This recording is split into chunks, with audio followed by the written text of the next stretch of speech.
Hey fam, I have a one-pot seafood rice recipe that's gonna blow you away. And guess what?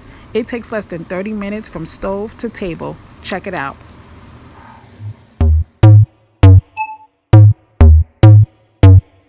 First, you're gonna heat some olive oil in a pan.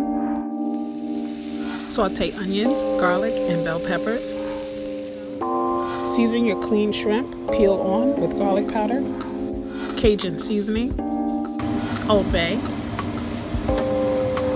1 packet of Goya Sazon, 2 if you're a G. Add 4.5 cups of water or broth, chicken bouillon, Cajun seasoning, and 1 packet of Sazon. Add 1/4 cup of olive oil and bring water to a boil. Stir in 2 cups of rice.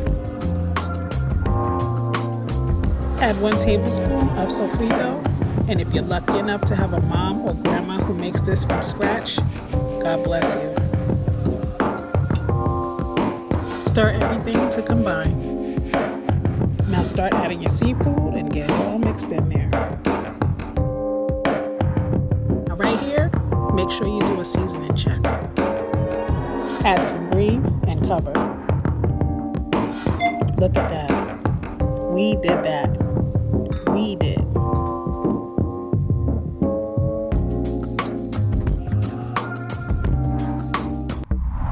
Be sure to subscribe to my YouTube channel at Shake and Bake and Blog.